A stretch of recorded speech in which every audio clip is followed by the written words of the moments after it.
আমি মাননীয় মুখ্যমন্ত্রীকে হাত জোর করে একটা কথা বলছি, দয়া করে ভিডিওটা সবাই শেয়ার করবেন। এই ১,৫০০ টাকা মহিলাদের দিচ্ছেন, ভাতা দিচ্ছেন, সবই ছেলেদের ভাতা দেবো ডিক্লেয়ার, সবই ঠিক আছে। আপনাকে দয়া করে একটা অনুরোধ করব, চাষিদেরকে আপনি বাঁচান। চাষিরা যদি মারা যায় কি হবে বলুন তো? আজকে ১৮০০, ২০০০, ১৬০০ করে লগিদেনে আলু চাষ করেছে, ধান চাষ হচ্ছে, ধানের দাম নেই, তিলের দাম নেই, আলুর দাম নেই। চাষিরা যদি মরেই গেল আর আপনি ১,৫০০ টাকা, ১৬০০ টাকা, ১৮০০ টাকা, ১৭০০ টাকা দিয়ে আমাদের উপকারটা কী হবে? উপকারটা কী হয় বলুন?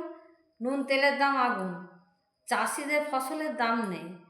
আপনি একটু চাষিদেরকে বাঁচান। চাষিদেরকে না বাঁচালে, চাষিরা তো বোকা, চাষটাকেও কি বন্ধ করছে? চাষকেও বন্ধ করেনি। যেমনি ১,০০০ টাকা বস্তা আলু বীজের দাম হয়ে গেল, সবাই ঢেলে আলু লাগিয়ে দিল। আরে বাবা, এত যে চাষটা করছিস, তোদের মাথায় এতটুকু বুদ্ধি নাই যে চাষটা করছি আদৌ আলুটা বিক্রি হবে কি না সেটা কারো মাথায় নাই।